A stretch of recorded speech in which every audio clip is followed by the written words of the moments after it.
نبي سلام عليك، يا رسول سلام عليك، يا حبيب سلام عليك، يا رسول الله صلوات الله عليك، يا نبي سلام عليك.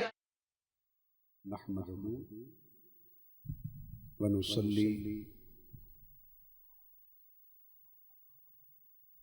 ونسلم على سيدنا ومولانا محمد رسوله النبي الأمين المكين الحنين الكريم الرؤوف الرحيم،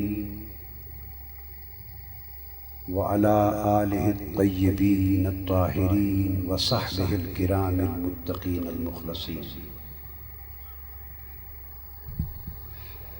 أما بعد، فأعوذ بالله من الشيطان الرجيم. بسم الله الرحمن الرحيم.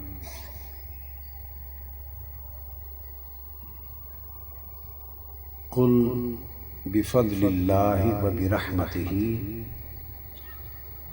فبذلك فليفرحوا، صدق اللہ مولانا العظیم.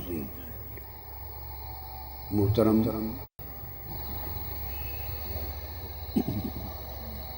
علماء کرام، مشائخ اعظام، خواتین و حضرات اور عزیزان گرامی قدر، اللہ رب العزت کا شکر ہے جس کی توفیق سے آج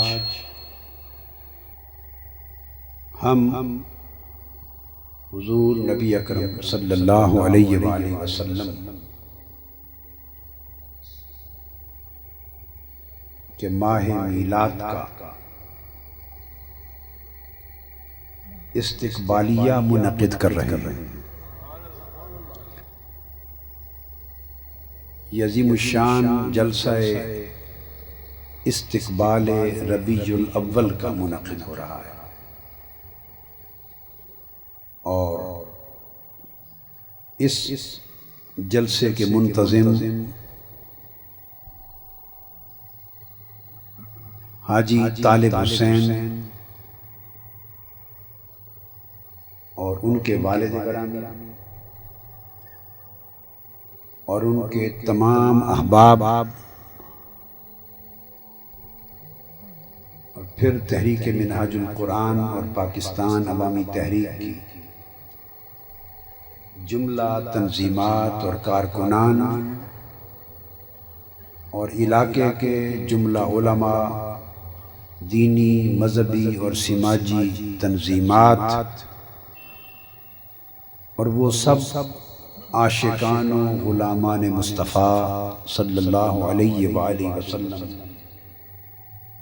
جنہوں نے اس عظیم الشان محفل کے انعقاد میں حصہ لیا ہے، شرکت کی ہے، تعاون کیا ہے، سب مبارکباد کے مستحق ہیں کہ اللہ تبارک و تعالی نے آپ کو حضور علیہ السلام کے میلاد کی خوشی منانے کی توفیق عطا کی. آج سے آقا علیہ السلام کی میلاد پاک کی خوشیوں کا مہینہ شروع ہو رہا ہے. تو آج کی گفتگو میں اسی تصور اور اسی فلسفے پہ کرنا چاہتا ہوں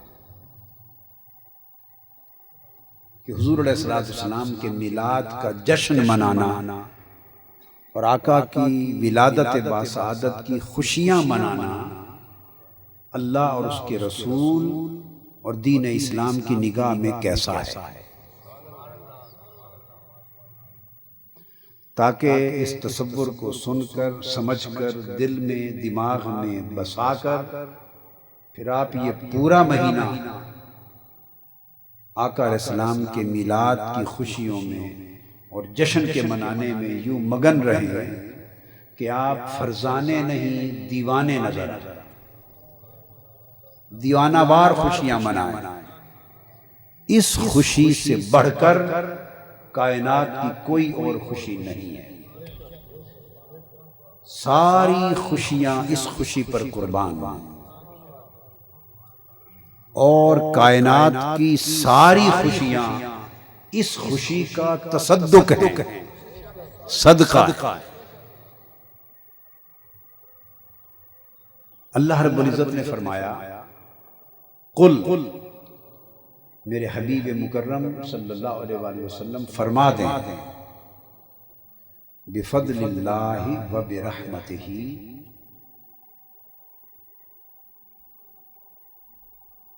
اللہ کے فضل اور اس کی رحمت پر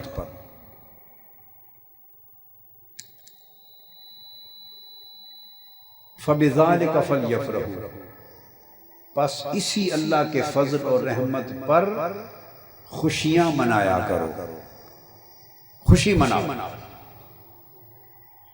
اس پر زور کیوں دیا؟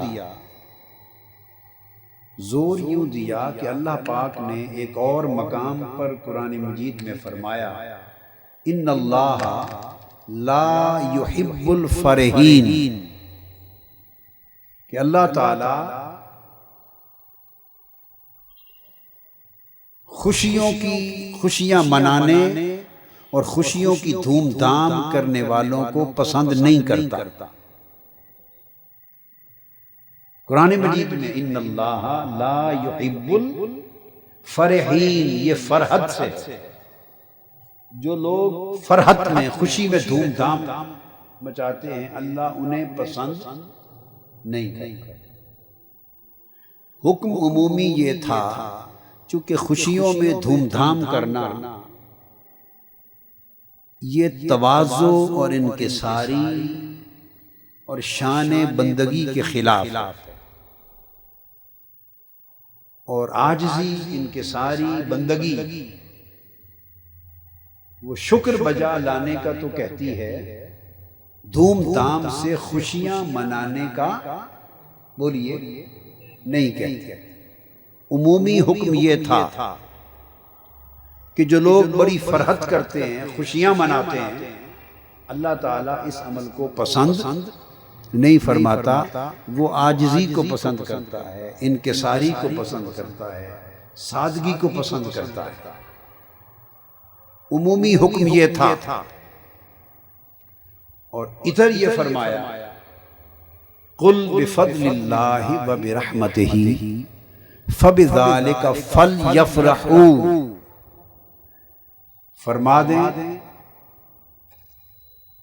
کہ عمومی حکم تو یہی ہے کہ دھوم دھام سے خوشیاں نہ منایا کرو، عاجزی سے کام لیا کرو، مگر جب اور جہاں اللہ کا فضل اور اللہ کی رحمت نظر آئے، اللہ کا فضل ہو اور اللہ کی رحمت ہو، تو فرمایا اللہ کا فضل اور اللہ کی رحمت اگر نصیب ہو تو یہ ایک ایسا استثناء ہے، ایگزیمپشن ہے کہ فضل الہی اور رحمت الہی کے نصیب ہونے پر فلیفرحوا، ادھر میں نے ناپسند کیا تھا، اور میرے فضل اور میری رحمت کی اگر آمد ہو جائے تو فضل و رحمت الہی پر میرا حکم ہے کہ خوب خوشیاں منایا کرو،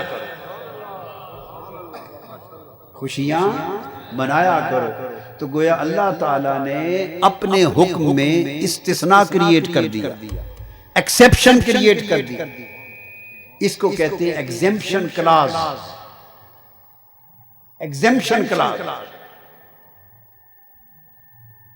خوشیاں منانے کا جو عمل ہے اس کو بالعموم سراہا نہیں گیا تھا، مگر اللہ کے فضل اور اس کی رحمت کا معاملہ ہو تو وہاں اللہ پاک نے ناپسندیدگی کو اٹھا دیا اور اپنا حکم کھڑا کر دیا، فرمایا جب میرا فضل نظر آئے، میری رحمت نظر آئے تو پھر جی بھر کے خوشیاں منایا۔ ہوا خیر مما یجمعون، اور میرے فضل اور رحمت پر خوشیاں منانا، جشن منانا، یہ جو کچھ تم جمع کرتے ہو، خواہ وہ مال و دولت کی شکل میں ہے، خواہ وہ اعمال کی شکل میں ہے، جو کچھ جمع کرتے ہو اس جمع کرنے سے بہتر ہے کہ خوشیاں مناؤ۔ اب جمع کرنے اور خوشیاں منانے کا تعلق کیا ہے؟ جب فرمائیں گے فَلْيَفْرَحُوا، خوشیاں مناؤ، تو صاف ظاہر ہے خوشیاں منانے کے لیے کچھ تو کرنا ہوگا۔ خوشیاں منانے کے لیے لائٹنگ بھی کرنی ہوگی، خوشیاں منانے کے لیے کمکمے لگانے ہوں گے، خوشیاں منانے کے لیے گلپاشیاں ہوں گی، خوشیاں منانے کے لیے ریڈ کارپٹ بچھیں گے، خوشیاں منانے کے لیے جلسے اور اجتماع ہوں گے، خوشیاں منانے کے لیے آپ کھانے پکائیں گے، لنگر پکائیں گے، کھانے کھلائیں گے۔ تو خوشیاں منانے اور دھوم دھام کرنے کے لیے جو کچھ ارینجمنٹس، انتظامات آپ کریں گے، صاف ظاہر ہے اس پر خرچ ہوگا، یہ مفت میں تو نہیں ہوتا، تو خرچ ہوگا۔ تو ادھر خوشیاں منانے کے لیے خرچ کرنا ہے، ادھر مال و دولت کو، اعمال کو جمع کرنا ہے۔ تو فرمایا تم جتنا بھی جمع کر لو، مگر میرے فضل اور رحمت کی پر خوشی منانے پر جو خرچ ہوگا وہ دنیا بھر کا مال اور اعمال جمع کرنے سے افضل ہو جائے گا۔ تو نہ صرف اجازت دی اللہ کے فضل اور اس کی رحمت پر خوشی منانے کی، نہ صرف اجازت دی بلکہ حکم دیا، اور نہ صرف حکم دیا بلکہ ہوا خیرن کہہ کر اس کی فضیلت قرار دے دی کہ افضل عمل ہے۔ کیا ہے؟ افضل عمل ہے۔ اب اللہ کا فضل کیا ہے اور اللہ کی رحمت کیا ہے؟ دو چیزیں آئیں تو قرآن مجید نے فرمایا فضل اللہ کا سن لو۔ مومنوں کو، صحابہ کرام کو، اہل ایمان کو خطاب کیا اور فرمایا لولا فضل اللہ علیکم ورحمتہ لاتبعتم الشیطان الا قلیلا، لولا فضل اللہ علیکم لاتبعتم الشیطان الا قلیلا، اگر تم پر میرے محبوب تشریف نہ لاتے، اگر حضور علیہ الصلوۃ والسلام تشریف نہ لاتے تو تم میں سے اکثر لوگ شیطان کے پیروکار ہو چکے تھے، اور اکثریت انسانیت کی شیطان کی پیروکار ہوتی، کفر میں چلی جاتی، شرک میں چلی جاتی، گمراہی میں چلی جاتی، تباہی میں چلی جاتی۔ یہ حضور کا، میرے محبوب کا، پیغمبر اسلام کا تمہارے پاس مبعوث ہونا ہے، دنیا میں تشریف لانا ہے کہ آپ کا تشریف لانا تم پر اللہ کا فضل بن گیا، اور آپ کی آمد کا صدقہ ہے کہ تم میں سے اکثر لوگ شیطان کے پیروکار ہو کر گمراہی سے بچ گئے اور تم کو ہدایت نصیب ہو گئی۔ تو حضور علیہ الصلوۃ والسلام کی آمد کو اللہ نے اپنا فضل قرار دیا، اپنا فضل۔ پھر فرمایا لقد من اللہ علی المؤمنین اذ بعث فیہم رسولا، اللہ تعالیٰ نے مومنوں پر احسان فرمایا کہ ان میں اپنے محبوب رسول کو بھیجا، پھر آقا علیہ الصلوۃ والسلام کے فرائض نبوت کو بیان فرمایا، اور آقا علیہ السلام کے ذریعے جو انسانوں پر انعامات ہوئے، ان کی اصلاح کے جو راستے کھلے، ان کی ہدایت، تعلیم، تربیت، تزکیہ، تطہیر، اس کے لیے جو راستے کھولے گئے اس کا ذکر فرمایا، اور آخر پہ فرمایا ان کانوا من قبل لفی ضلال مبین، اگر میرا یہ محبوب نہ آتا تو تم لوگ تو کھلی گمراہی میں تھے، تم تو تباہی و بربادی میں تھے، کفر اور شرک کے اندھیروں میں تھے، تم تو دوزخ کا ایندھن بن چکے تھے، جو رہ گئے بنے جا رہے تھے، ہدایت سے محروم تھے، کھلی گمراہی میں تھے۔ ارے سوچو تمہیں کھلی گمراہی سے کس نے بچایا؟ آخرت کی تباہی سے کس نے بچایا؟ گمراہی اور تباہی سے بچ جانے کا سبب میرے محبوب کی آمد اور بعثت۔ لقد من اللہ، میرا محبوب آیا، میرے محبوب کی بعثت ہوئی، اور وادی عرب میں میرے محبوب کی ولادت ہوئی، اور اس کے صدقے پھر تمہیں میرا قرآن بھی ملا، ایمان بھی ملا، اسلام بھی ملا، وہ کعبہ بھی ملا جس کو تم تو بت خانہ بنا چکے تھے۔ وہ میرا گھر تھا، وہ میرا مرکز توحید تھا، وحدت قدا تھا، مگر 360 بت تھے اس میں۔ تو تمہیں تو کعبے کی شناخت نہ تھی، تمہیں تو وحدت قدا کی شناخت نہ تھی، توحید تم بھول چکے تھے، اپنے رب اور خالق کو تم بھول چکے تھے، ایمان کی دولت سے تم محروم ہو چکے تھے، اسلام سے محروم ہو چکے تھے، ہدایت سے محروم ہو چکے تھے۔ تم تو میرے گھر کعبے میں ننگا طواف کرتے تھے، سیٹیاں بجاتے تھے، تالیاں بجاتے تھے، بتوں کی پوجا کرتے تھے، تم میرے کھلے دشمن بن گئے تھے، گمراہی میں مبتلا تھے، تمہیں بچ جانے کی کوئی سبیل نہ تھی۔ شکر ادا کرو کہ میرا مصطفیٰ آیا، تم دوزخی تھے، اس کی آمد کے صدقے جنتی بن گئے۔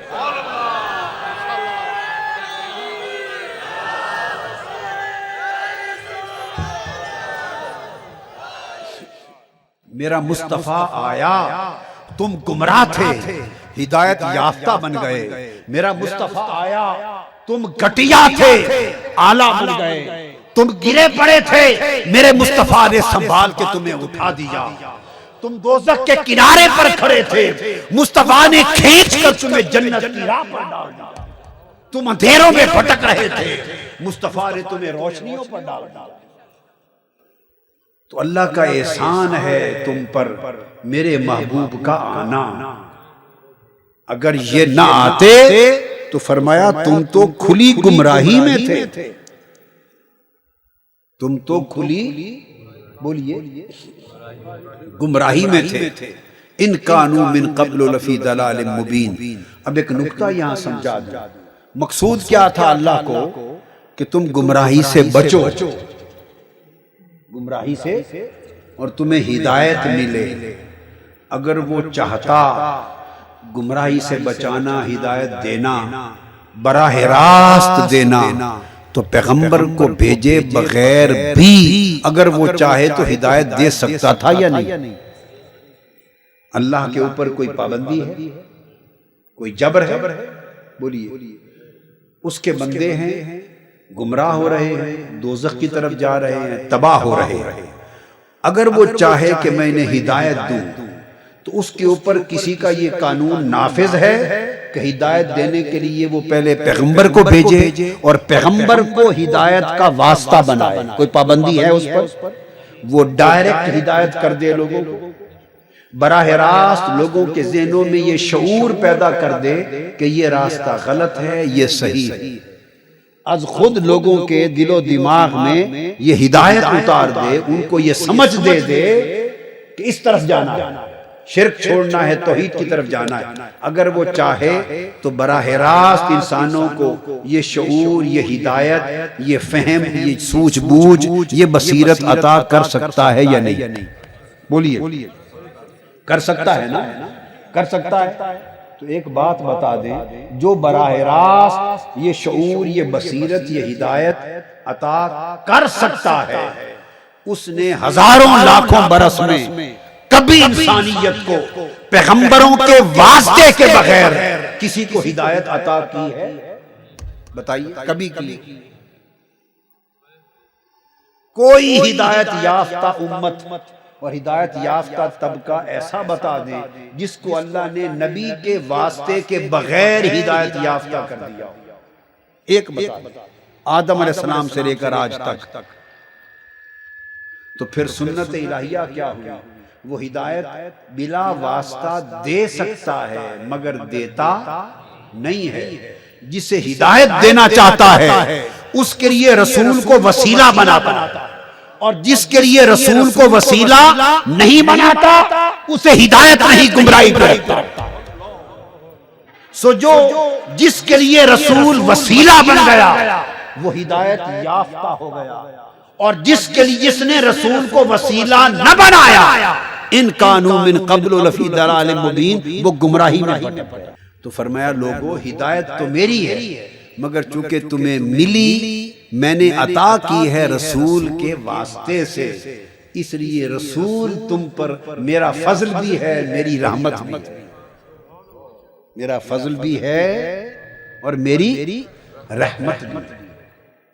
پھر حضور علیہ الصلوۃ والسلام کو اللہ پاک نے فرمایا وما ارسلناک الا رحمتا للعالمین، اے میرے حبیب صلی اللہ علیہ وسلم، لوگ پوچھتے ہیں کہ آپ کی کیپیسٹی کیا ہے، آپ کیا ہیں، کیا بن کر آئے ہیں، ہمارے لیے آپ کی حیثیت کیا ہے؟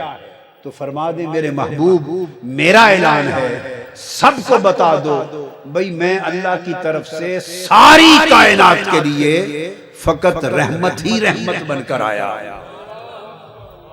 ہر ایک کے لیے رحمت، ہر ایک کے لیے رحمت۔ تو آقا علیہ السلام کا اللہ کا فضل اور اللہ کی رحمت ہونا سب مخلوقات کے لیے عام ہو گیا۔ اب اس میں کوئی شک رہا ہے کسی کو کہ حضور اللہ کا فضل ہے، یہ حضور کی ولادت انسانیت پر اللہ کا فضل ہے، کوئی شک ہے؟ اس میں کوئی شک ہے کہ حضور کی تشریف آوری انسانیت پر اللہ کی رحمت ہے؟ کوئی شک نہیں ہے نا۔ تو آقا علیہ السلام کی ولادت، آقا علیہ السلام کی بعثت، دنیا میں تشریف آوری اللہ کا سب سے بڑا فضل بھی یہی ہے اور اللہ کی سب سے بڑی رحمت بھی یہی ہے۔ جب اللہ کا فضل اور اللہ کی رحمت حضور کی آمد ہوئی تو اللہ کا فرمان ہے جہاں میرا فضل اور رحمت ہو خوشیاں منایا۔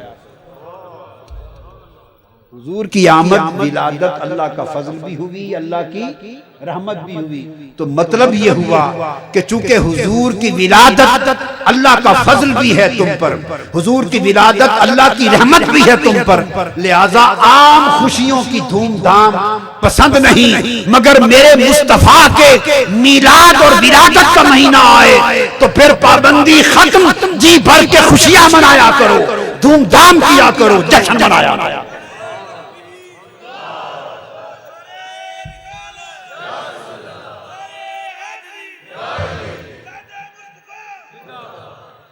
اب یہاں مفسرین نے قرآن مجید کا نزول بھی اس سے مراد لیا، وہ بھی اللہ کا فضل اور اللہ کی رحمت۔ پھر شب قدر بھی ملی ہے، وہ بھی اللہ کا فضل اللہ کی رحمت ہے جس میں قرآن آیا۔ اب سوچنے کی بات یہ ہے، یہ توجہ طلب بات ہے کہ قرآن اترا تو قرآن کا اترنا تو اللہ کا فضل اور رحمت ہو، تو جشن نزول قرآن تو منایا جائے، مگر حضور نہ آتے تو قرآن آتا صلی اللہ علیہ وسلم۔ کوئی بتا دے کیا قرآن حضور کے واسطے کے بغیر از خود آیا؟ قرآن آپ پر تو نہیں اترا، قرآن کسی مولوی پر تو نہیں اترا، قرآن کسی مفتی پر تو نہیں اترا، قرآن کسی کھپ ڈالنے والے فتویٰ باز پہ تو نہیں اترا۔ ہم نے تو آج تک قرآن کو اترتا ہی نہیں دیکھا، نہ جبرائیل کو دیکھا، نہ قرآن لاتے کسی کو دیکھا، نہ اتارتے دیکھا، نہ سناتے دیکھا۔ اس نے بھیجا، جبرائیل امین لائے اور آقا علیہ السلام پہ اترا۔ ہم تو قرآن کو فقط اس طرح جانتے ہیں کہ ہمیں مصطفیٰ نے دیا۔ میری بات آپ سمجھیں، ہم تو قرآن کو اتنا جانتے ہیں کہ ہمیں مصطفیٰ نے دیا اور فرمایا یہ قرآن ہے صلی اللہ تعالی علیہ وآلہ وسلم۔ ہمیں تو مصطفیٰ نے فرمایا یہ کعبہ ہے، ادھر منہ کر کے نماز پڑھا کرو۔ خدا کی عزت کی قسم، وہ کعبہ مکہ کا گھر ہے نا، فرمایا یہ کعبہ ادھر منہ کر کے نماز پڑھا کرو، میرے مصطفیٰ فرما دیتے ادھر شمال کی طرف منہ کر کے نماز پڑھا کرو، ہماری نمازوں کا قبلہ شمال ہو جاتا، فرماتے جنوب کی طرف پڑھا کرو، ہم جنوب کو کعبہ بنا لیتے، جس طرف وہ نظر نہیں آتے ہم وہ رستہ ہی چھوڑ دیتے ہیں، کعبہ بنتا ہے اس طرف ہی ریاض، رخ جدھر کو وہ موڑ لیتے تھے۔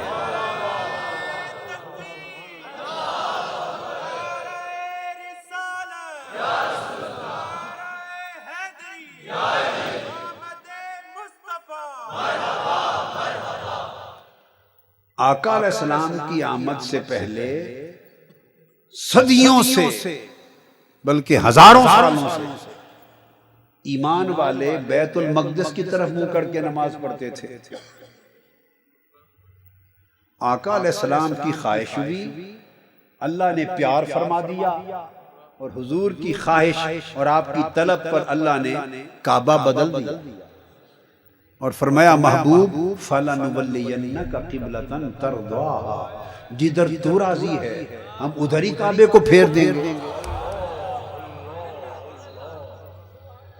فَلَنُوَلِّيَنَّكَ قِبْلَةً تَرْضَاهَا، ترضاها ترضا فعل ہے، ترضا میں فعل اور فاعل ہے، ہا کی ضمیر قبلتن کی طرف ہے، وہ مفعول ہے۔ فرمایا محبوب ہم تم ادھر ہی پھیر دیں گے تمہیں اسی قبلے کی طرف۔ کون سا؟ اللہ پاک نے کیا یہ فرمایا جو میں نے پسند کر لیا ہے ادھر ہی پھیر دیں گے؟ بولیے، نہیں فرمایا۔ محبوب ہم اسی قبلے کی طرف آپ کو پھیر دیتے ہیں جو مجھے پسند ہے، یہ فرمایا۔ اسی قبلے کی طرف پھیر دیتے ہیں جس پر میں راضی ہو گیا ہوں، یہ فرمایا۔ بولیے بھائی، نہیں فرمایا۔ کیا یہ فرمایا اس قبلے کی طرف پھیر دیتے ہیں جس کا درجہ زیادہ ہے، اس قبلے کی طرف پھیر دیتے ہیں جو ابراہیم نے بنایا، جو اسماعیل نے بنایا؟ کچھ نہیں فرمایا، سادہ سی ایک بات کی، کہا فَلَنُوَلِّيَنَّكَ قِبْلَةً، ہم یقیناً محبوب آپ کو اسی قبلے کی طرف پھیر دیں گے۔ کون سا قبلہ؟ ترضاها، سونیا جس سے تو راضی ہے،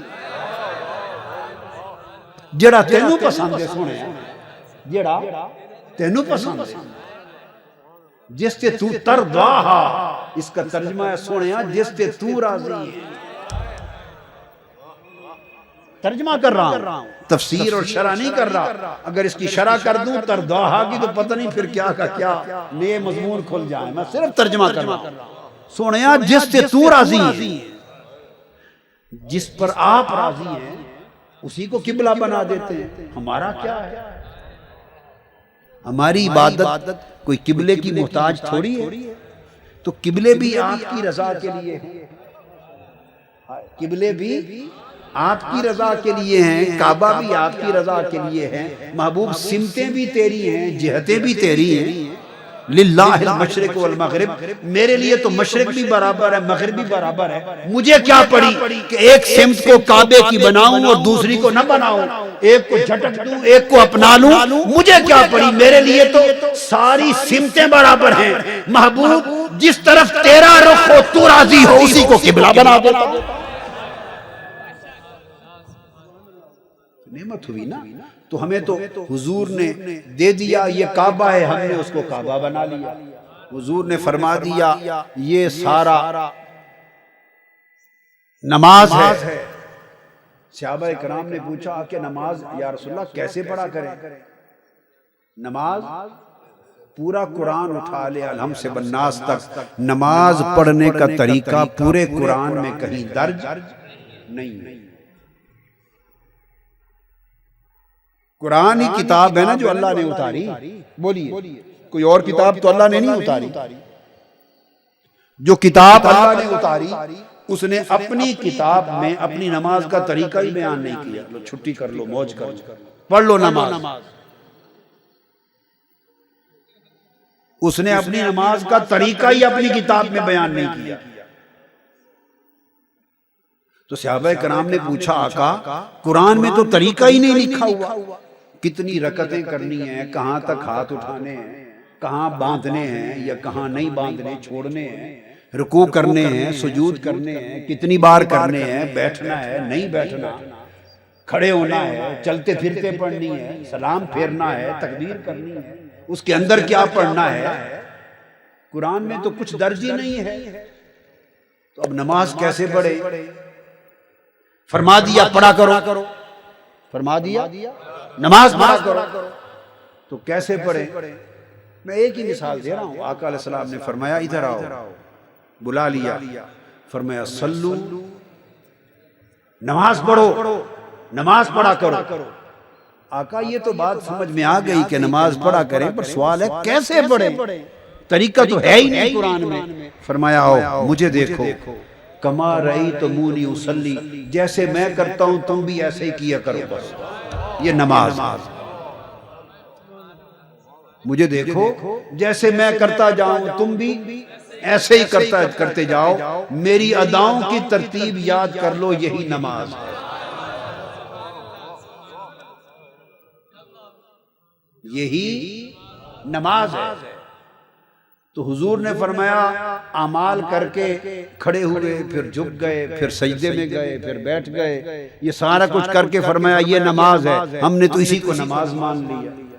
اگر مولوی صاحب کے پاس اس کے علاوہ کوئی اور طریقہ درج ہے تو وہ بھی لے آئے قرآن میں، ہمیں تو کچھ نہیں ملا اور قرآن میں۔ حضور نے جیسا کیا فرمایا یہ نماز ہے، بس ہم نے نماز مان لی۔ تو جو بات سمجھنے والی ہے وہ یہ کہ ہمیں تو جو کچھ ملا آقا علیہ السلام کے صدقے سے ملا، تو قرآن بھی حضور کے ذریعے سے ملا، تو وہ جو حضور کے ذریعے سے ملا اس کے اترنے پر تو فضل و رحمت ہو، اور جس کے ذریعے سے ملا اس کی آمد کی رات فضل و رحمت کی رات ہی نہ ہو۔ یہ کیسے ہو گیا؟ جو اس نعمت کا سبب ہے وہ سب سے بڑی نعمت ہے۔ تو حضور علیہ السلام کی آمد قرآن کی نعمت کا سبب ہے، تو لہٰذا اس کی خوشی قرآن کی آمد کی خوشی سے بڑی خوشی ہوئی۔ اسی طرح شب قدر ہے، فرمایا لیلۃ القدر خیر من الف شہر، یہ وہ رات ہے 1000 مہینوں سے افضل ہے، 1000 مہینوں سے افضل ہے۔ اس میں کیا تتنزل الملائکۃ والروح فیہا، اس میں فرشتے اترتے ہیں، تو جس رات میں فرشتے اتریں وہ 1000 مہینوں سے افضل، اور جس رات میں مصطفیٰ اترے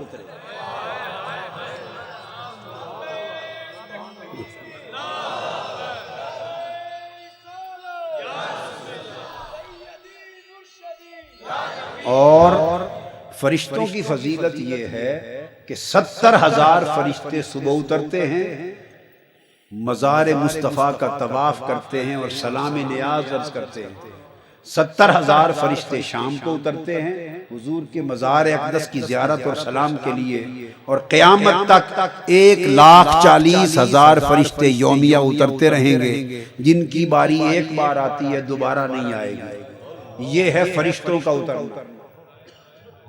وہ تو دربار مصطفیٰ کے جھاڑو بردار ہیں، فرشتے دربار مصطفیٰ کے جھاڑو بردار ہیں۔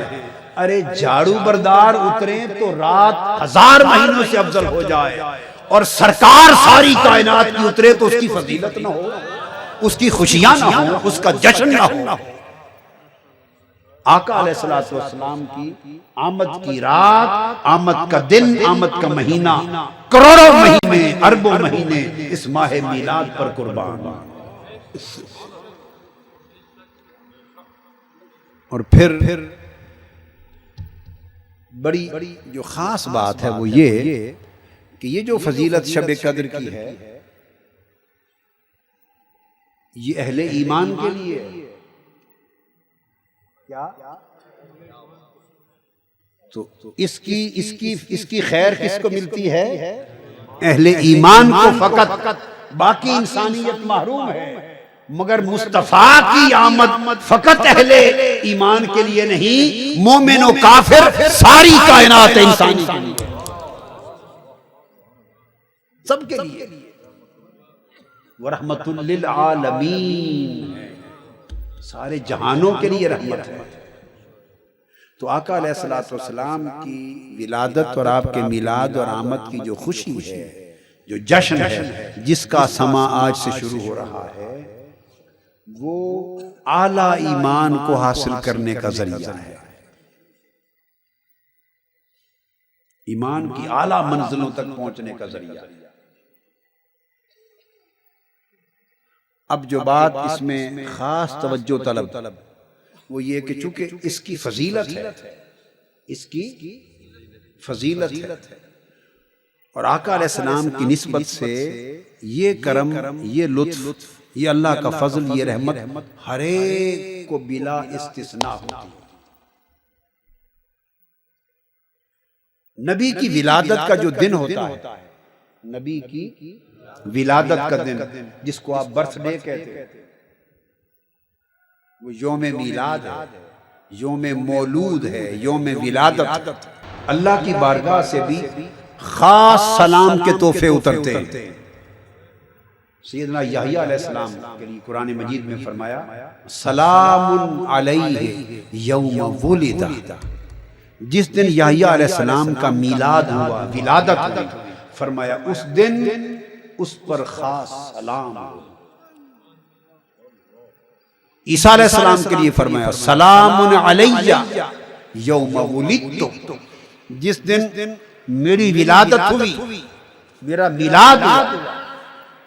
سیدنا عیسیٰ علیہ السلام، حضرت یسوع مسیح علیہ السلام، جس دن میری ولادت ہوئی اس دن اللہ کا خاص سلام اترا۔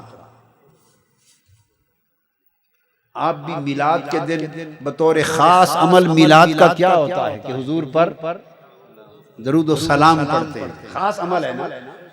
یہ جو ماہ میلاد میں سلام کی محفلیں سجاتے ہیں، یہ خاص سلام کی محفلیں سجانا یہ سنت الہیہ ہے۔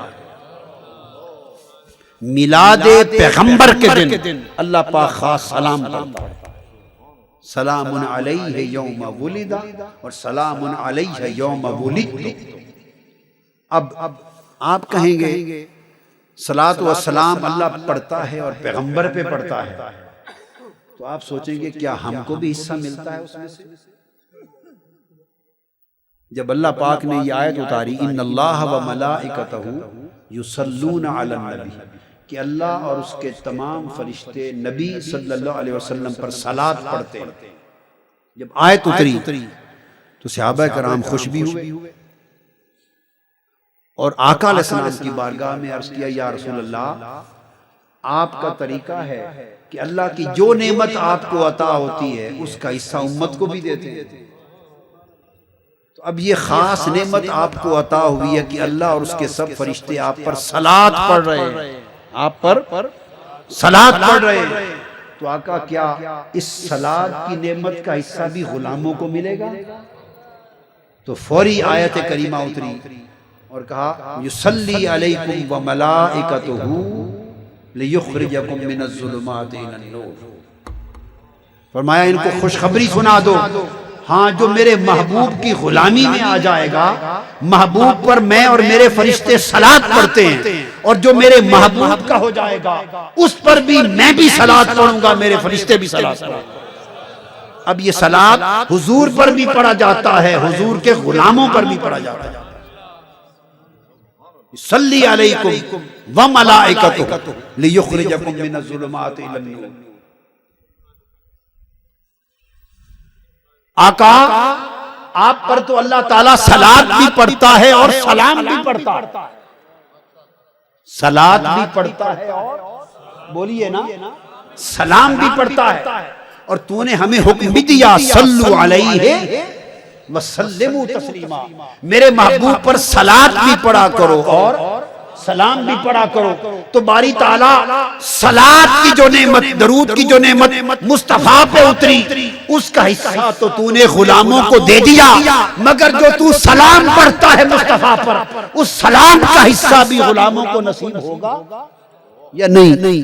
تو اسی کے آگے فرما دیا میرے محبوب، میں اور میرے فرشتے محبوب پر اور محبوب کے غلاموں پر صلات بھی پڑھتے ہیں، تم میرے محبوب کی غلامی میں آ جاؤ اور میں سلام کا حصہ بھی دیتا ہوں۔ فرمایا وَتَحِيَّتُهُمْ يَوْمَ يَلْقَوْنَهُ سلام، اور اس دنیا میں میرے محبوب کی غلامی کے نتیجے میں تم پر صلات اترے گی، اور جو میرے محبوب کی غلامی میں مر گیا وہ جب اس کی روح آئے گی قیامت کے دن میں اور میرے فرشتے اس کے اوپر سلام پڑھیں گے۔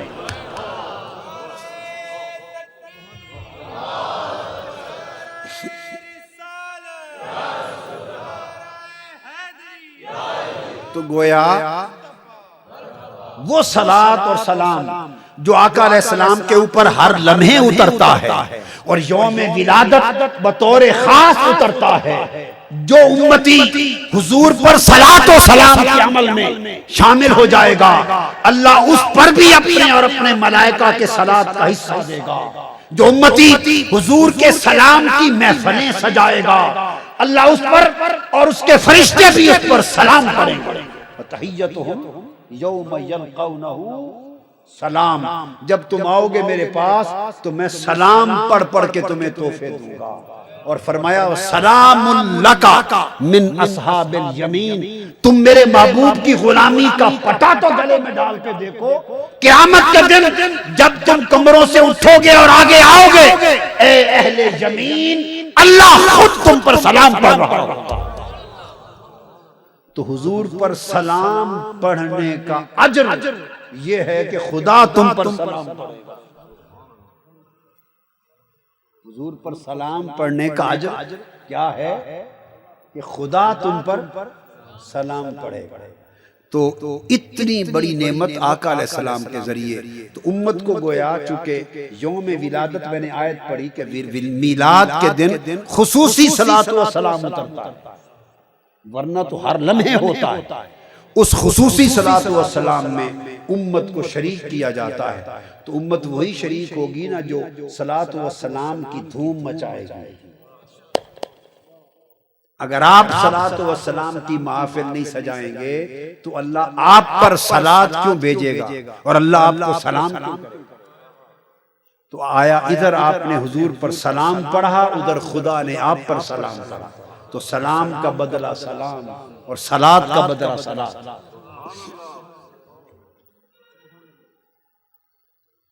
صلاۃ کا بدلہ صلاۃ۔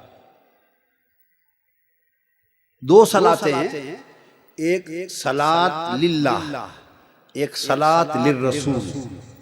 ایک اللہ کے لیے صلاۃ ہے وہ نماز، اللہ کے لیے صلاۃ وہ کیا ہے؟ نماز۔ رسول کے لیے صلاۃ وہ ہے درود پاک، صلاۃ و سلام۔ اللہ کے لیے صلاۃ پڑھو، نماز پڑھو، تو وہ آپ کے لیے نماز نہیں پڑھتا۔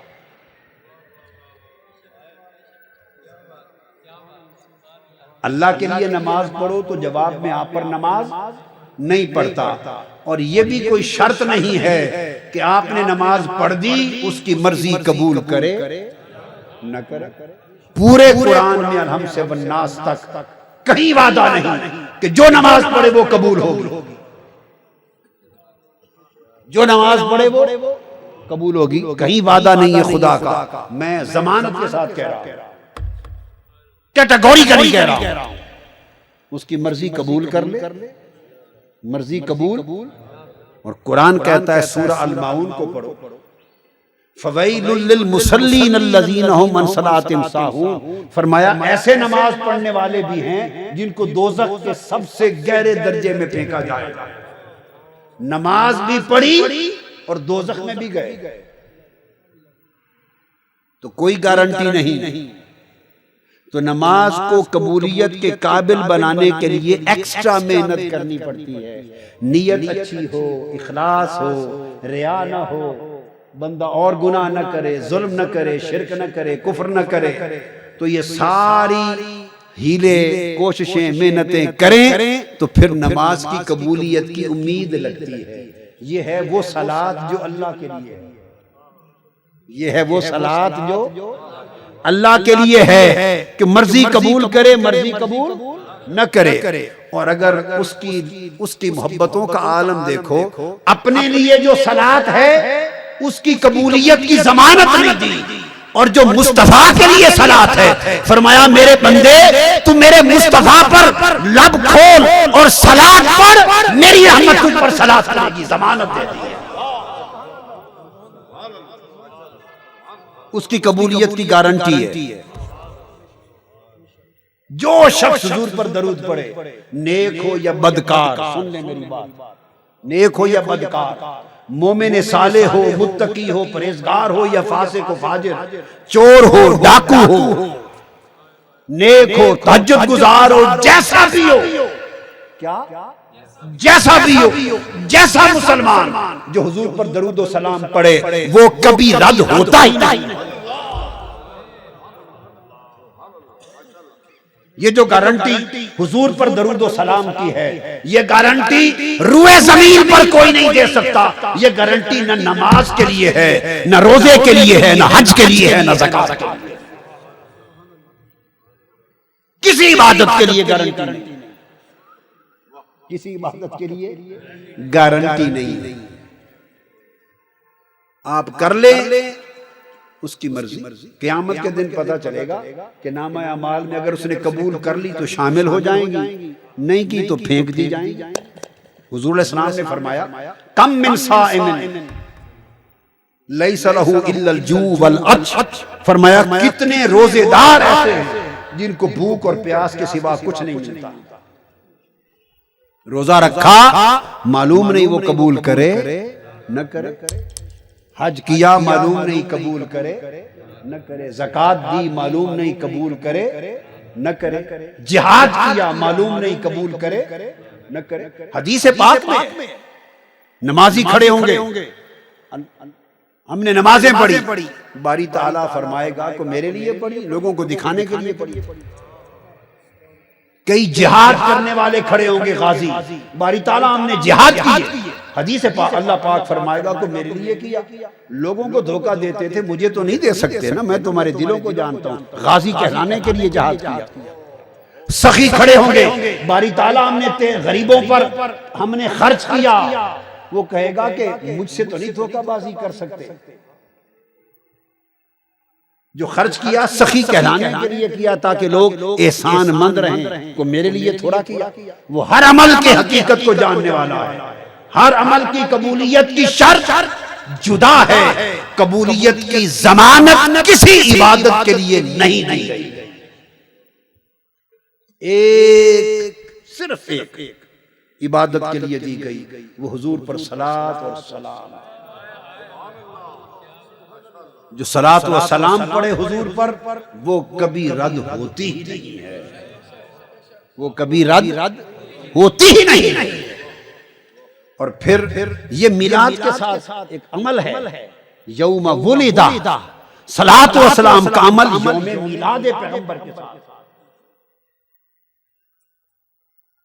اور پھر آپ دیکھیں نماز جب آپ پڑھتے تو نماز نام ہے ہر مخلوق سے اپنے آپ کو کاٹ لینے کا، اور اپنا دھیان، اپنا ذکر، اپنا گیان، اپنا کلام، اپنا چہرہ، اپنی توجہ ہر شے اللہ کی طرف کر لینے کا. اقم الصلاۃ لذکری، میری بات کرنے کے لیے نماز پڑھو.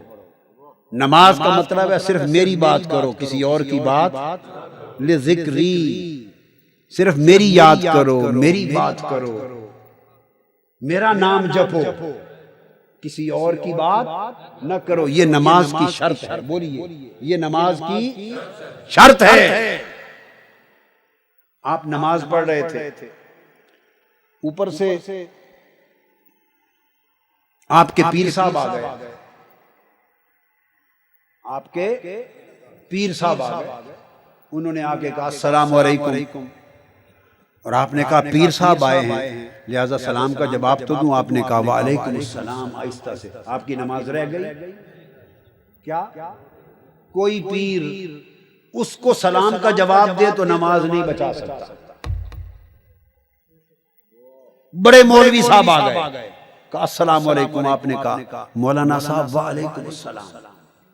اب مولانا صاحب جو چاہے کر لے، نماز گئی، نہیں بچا سکتا۔ میری بات سمجھ آئی؟ اور کوئی بڑا آدمی آ جائے اور آپ سلام اس پر کر لیں، السلام علیکم، تب بھی نماز گئی۔ سلام کر دیں تب بھی نماز گئی، سلام کا جواب دے دیں تب بھی نماز گئی۔ کیوں؟ اللہ فرماتا ہے یہ نماز صرف مجھ سے بات کرنے کا نام ہے، درمیان میں کسی اور کو ڈالنا نماز توڑ دیتا ہے۔ صرف میری بات کرو، میری بات کرو، میرا نام جپو، میرا ذکر کرو، میرا کلام پڑھو، میرا دھیان کرو، بس اس کا نام نماز ہے۔ اقم الصلاۃ لذکری۔ تو تم نے نماز میں کسی اور کو سلام کر دیا تو غیر کو داخل کر لیا، کسی کے سلام کا جواب دے دیا، بولیے، تو غیر کو داخل کر لیا۔ تو نماز میں غیر داخل ہو جائے تو نماز نہیں رہتی۔ تو گویا نماز میں سے ہر غیر کو نکال دیا۔ اب آپ نے قیام کیا، قرآن پڑھا، رکوع کیا، قوما کیا، سجود کیا، ساری نماز کی رکعتیں مکمل کر کے تشہد پہ بیٹھ گئے، اس آس امید پر کہ یہ میں نے زمین پر ماتھا بھی ٹیکا، تسبیح بھی کی، اللہ اللہ بھی کیا، قرآن بھی پڑھا، جتن بھی کیے، کپڑے بھی پاک پہنے، وضو بھی کر کے آیا تھا، وقت بھی نکالا، دکان بھی چھوڑی، مصلی پر کھڑا ہوا، سارا کچھ کیا۔ اب قبول ہو جائے، اللہ کرے میری نماز قبول ہو جائے۔ اللہ پاک فرماتے ہیں میرے بندے، اگر پھر نماز میری قبول کروانی ہے تو ایک بہانہ تجھے دے دیتا ہوں۔ وہ کیا؟ فرمایا میری نماز میں کسی اور کو سلام کر دیا تب بھی نماز گئی، کسی کے سلام کا جواب دے دیا تب بھی نماز گئی۔ وہ نماز جو کسی غیر کا دخل گوارا نہیں کرتی، اس نماز کو پڑھنے کے وقت میں جب ہاتھ رانوں پر رکھ کر نماز کے رکوع و سجود ختم کر کے میری دہلیز پر سائے بن کے بیٹھا، اب یہاں نماز کی قبولیت کے لیے میرے مصطفیٰ پہ سلام پڑھ، میرے مصطفیٰ پہ، اور کہہ نماز میری ہے، اور کہہ یا نبی سلام علیکہ، السلام علیکہ ایھا النبی، یا رسول اللہ، یا نبی اللہ، اے نبی پاک آپ پر سلام ہو۔ باری تعالی نماز سارا دھیان تیری طرف تھا، یہاں لا کے تو نے محبوب پہ سلام کروا دیا، دھیان ادھر موڑ دیا۔ خود تو غیر سے روکا تھا کہ نماز میری میں غیر کی طرف دھیان نہ کرو، تو باری تعالیٰ فرماتا ہے کہ یہی مسئلہ تو تمہیں سمجھانا چاہتا ہوں، مصطفیٰ غیر ہوتا تو نماز میں سلام کیوں کروا؟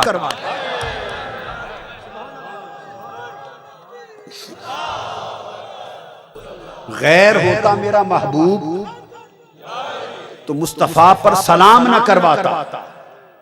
یہ جو سلام کروایا ہے مصطفیٰ کو تو دھیان ادھر کیا ہے، یہ نماز میں نے ادھر اور ادھر کے فرق مٹا دیا کہ عبادت میری ہے، سلام مصطفیٰ پر، عبادت میری ہے، سلام مصطفیٰ پر ہے۔ تو پڑھ لیا سلام، آگے چل پڑے۔ اس نے کہا یہ جو میرے محبوب پہ سلام پڑھا اس لیے کہ تمہاری نماز قبول ہو، اس لیے کہ تمہاری نماز قبول ہو۔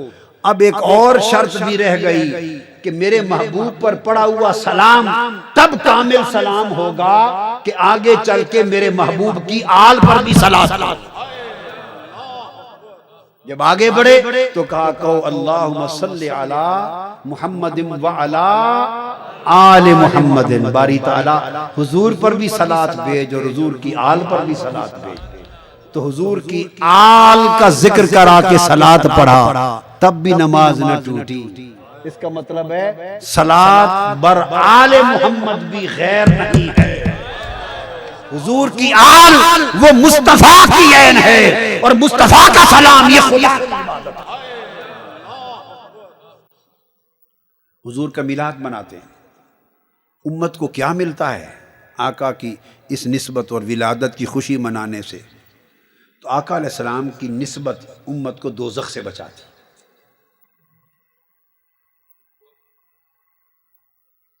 کم سے کم علی الاقل تو اس کے اوپر تو پھر حدیں نہیں، وہ موضوع ہی الگ ہو جاتا ہے اگر میں اس مضمون پہ چل نکلوں۔ امام قسطلانی المواہب اللدنیہ میں، بلکہ اس سے قبل امام زرقانی نے اور امام جلال الدین سیوطی نے بیان کیا کہ صحابہ کرام کو حضرت انس بن مالک رضی اللہ تعالیٰ عنہ نے گھر کھانے کی دعوت دی، کھانے کی دعوت دی۔ وہ کھانے کے لیے آ گئے، جب بیٹھ گئے تو آپ نے خادمہ سے فرمایا کہ دسترخوان بچھا دو۔ دسترخوان بچھ گیا، برتن لگ گئے۔ اس کے بعد جب کھانا لگ گیا تو آپ نے فرمایا وہ ایک رومال لاؤ۔ خادمہ رومال لائی، وہ میلا تھا،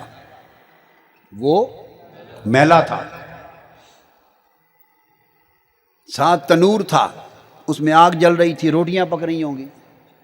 تو فرمایا یہ تنور جل رہا ہے، لے کر صحابہ کرام کے سامنے رومال کو اس تنور کی آگ میں ڈال دیا۔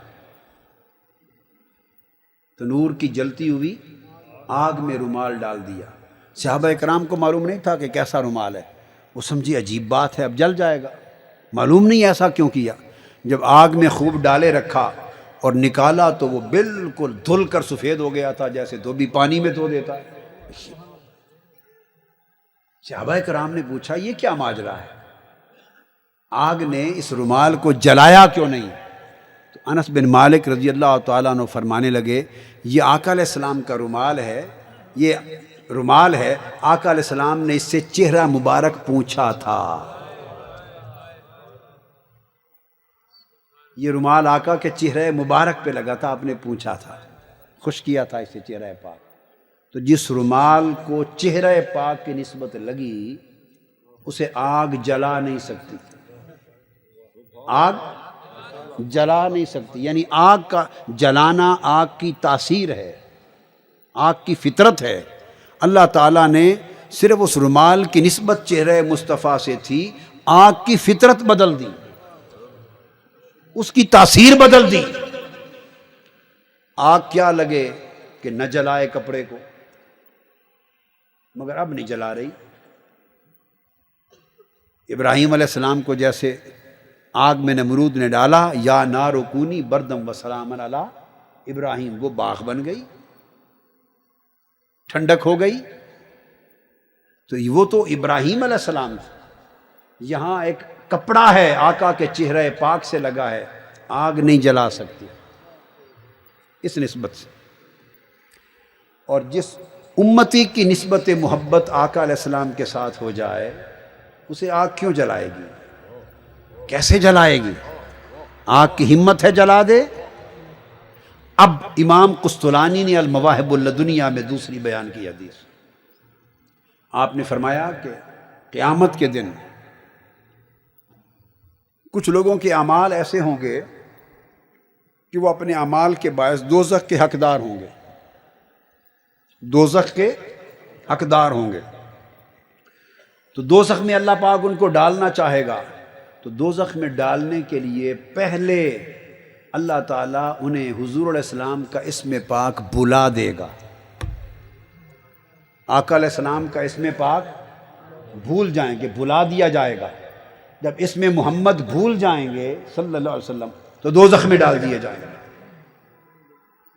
اور پھر جب انہیں دوزخ سے نکالنے کا وقت آئے گا، اپنا ٹینیور پنشمنٹ کا پیریڈ سزا کا پورا کر کے جب دوزخ سے نکالنے کا وقت آئے گا تو اللہ پاک فرمائے گا جبرائیل امین کو، جبرائیل جاؤ ان کو محمد کا نام سکھاؤ صلی اللہ علیہ وآلہ وسلم۔ جبرائیل امین آ کے انہیں حضور علیہ السلام کا نام سکھائیں گے، ان کو یاد آ جائے گا۔ جب آقا علیہ السلام کا نام یاد آ جائے گا تو وہ پکاریں گے محمد محمد محمد۔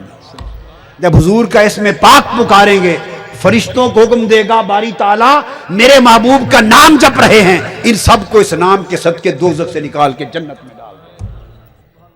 اس حدیث سے دو باتیں ثابت ہوئی، جو حضور کا نام بھول گیا دوزخ میں گیا، اور جس نے حضور کا نام جپا دوزخ سے نکل کر جنت میں گیا۔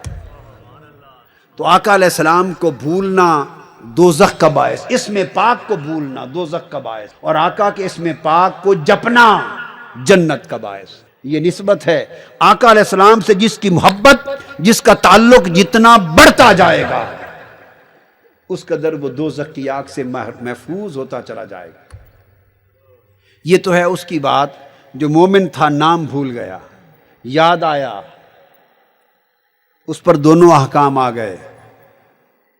مگر آقا علیہ الصلوۃ والسلام کی نسبت اور آپ کی ولادت اور میلاد کی خوشی، یہ تو اتنا بڑا عمل ہے کہ کافر نے بھی اگر وہ خوشی کر لی تو وہ بھی محروم سعادت نہیں رہا۔ صحیح بخاری میں آتا ہے کہ حضور علیہ الصلوۃ والسلام جب پیدا ہوئے تو ابو لہب کی ایک لونڈی تھی، باندی تھی، خادمہ، اس کا نام تھا سویبہ۔ ابو لہب نے سویبہ کو بھیجا کہ جاؤ حضرت آمنہ کے گھر بچہ ہونے والا ہے، تولد کا وقت ہے، تو جا کے خدمت کرو۔ سویبہ جو باندی تھی خدمت کی، آقا علیہ السلام کی ولادت ہوئی، وہ دوڑ کے آئی، اس نے ابو لہب کو خوشخبری دی کہ اللہ نے تمہارے بھائی عبداللہ کے گھر بیٹا پیدا کیا، تمہارا بھتیجا، رشتے میں تمہارا بھتیجا محمد پیدا ہوا صلی اللہ علیہ وسلم، رشتے میں بھتیجے بنے۔ اس نے خوش ہو کر کہ ہمارے خاندان میں بیٹا پیدا ہوا محمد صلی اللہ علیہ وسلم، تو آقا علیہ السلام نے ابھی تو اعلان نبوت نہیں کیا تھا نا، تو اس نے ان 2 انگلیوں کا اشارہ کیا اور کہا سویبہ جا، حضور کی بھتیجے کی ولادت کی خوشی میں تجھے آزاد کر دیا۔ اب صحیح بخاری کتاب النکاح میں حدیث آتی، ابو لہب وہ شخص ہے کہ عمر بھر ایمان نہیں لایا، کافر رہا، مشرک رہا، دشمن اسلام رہا، اور اس کی مذمت میں پوری قرآن مجید کی آیت اور سورت اتری، تبت یدا ابی لہب وتب، ایک پوری سورت اس کی مذمت میں اتری۔ اتنا مذموم شخص تھا، وہ مر گیا۔ مرنے کے 1 سال بعد حضرت عباس بن عبد المطلب حضور کے چچا کو خواب میں ملا۔ آپ نے پوچھا حضرت عباس نے، ابو لہب بتاؤ مرنے کے بعد تم پر کیا بیتی؟ یہ صحیح بخاری میں ہے۔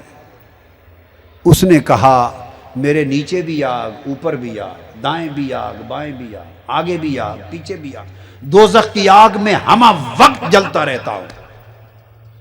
کافر تھا، مشرک تھا، دشمن اسلام تھا۔ قرآن مجید کی سورت اس کی مذمت میں اتری تھی۔ اس نے کہا ہر لمحہ دوزخ کی آگ میں جلتا ہوں، 7 دن بعد جب پیر کا دن آتا ہے، سوموار کا دن، تو دوزخ کی آگ میں تخفیف یعنی کمی کر دی جاتی ہے، عذاب کم کر دیا جاتا ہے، اور میری ان 2 انگلیوں سے ٹھنڈا پانی رستا ہے چشمے کی طرح، وہ چوستا ہوں، پیاس بجھاتا ہوں اور دوزخ کی آگ سے نجات پاتا ہوں۔ ہر پیر کو عذاب اٹھایا جاتا ہے اور ٹھنڈا پانی پلایا جاتا ہے۔ یہ کیوں ہوتا ہے؟ اس نے کہا اس لیے اندما بشرتنی بولا، میں نے آزاد کر دیا تھا، آتا کا اس کو آزاد کر دیا تھا سویبہ کو، اندما بشرتنی بولادت النبی، جس وقت اس نے میرے بھتیجے محمد مصطفیٰ کی ولادت کی خبر سنائی تھی، تو میں نے ولادت مصطفیٰ کی خوشی میں ان 2 انگلیوں کو اشارہ کر کے اس کو آزاد کیا تھا۔ وہ جو کافر و مشرک رہا، اس نے ولادت محمد کی خوشی میں صلی اللہ علیہ وآلہ وسلم خوشی میں اس کو آزاد کیا۔ رب نے کافر کا عمل بھی جو حضور کے میلاد کی خوشی میں ہوا اس کو قبول کر لیا، اور پیر کے دن اس کا عذاب بھی کم کر دیا جاتا ہے۔ اور مسلمان امت جو حضور علیہ السلام کو اپنا نبی اور خدا کا محبوب سمجھ کر حضور کی ولادت کی خوشیاں منائے گی، فَلْيَفْرَحُوا، آقا کی ولادت اللہ کا فضل ہے، آقا کی ولادت اللہ کی رحمت ہے، اور اس رحمت عظمیٰ اور فضل عظیم کی آمد پر جو امت حضور کے میلاد کی خوشیاں منائے گی، اس پر دوزخ کی آگ کا اثر کیا ہوگا اور رب کی رحمتوں کی بارش کا عالم کیا ہوگا۔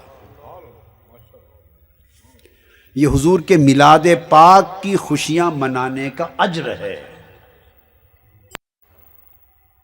پیر کو چونکہ آقا علیہ السلام کی ولادت پیر کے دن ہوئی تو پیر کو اللہ پاک نے خاص کر لیا، ولادت بھی پیر کو ہوئی، کیا؟ پھر بعثت یعنی اعلان نبوت، پہلی وحی کا نزول، وہ بھی پیر کو ہوا، مدینہ پاک کی ہجرت بھی پیر کو ہوئی،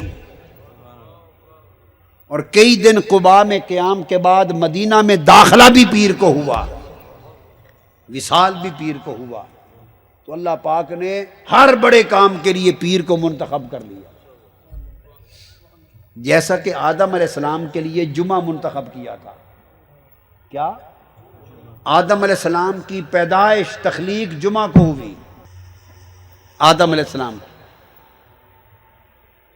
جنت میں آپ کو جمعہ کے دن ٹھہرایا گیا، آپ کی توبہ جمعہ کے دن قبول ہوئی، وصال جمعہ کے دن ہوا۔ آدم علیہ السلام کی حیات طیبہ کے ہر اہم کام کے لیے یوم جمعہ چنا۔ اب سوچنے کی بات ہے، ایک دن جس کو حضرت آدم سے نسبت ملی وہ امت محمدی کے لیے یوم عید ہے، اور وہ دن پیر کا سوموار جس کو مصطفیٰ سے نسبت ہوئی، وہ مصطفیٰ جن کے توسل سے حضرت آدم کی توبہ قبول ہوئی تھی، جن کی پیشانی میں مصطفیٰ کا نور رکھا گیا تھا، جنہوں نے پیدائش پر عرش معلیٰ کو دیکھا تو عرش معلیٰ کے چوپاؤں پہ مصطفیٰ کا نام خدا کے نام کے ساتھ درج تھا،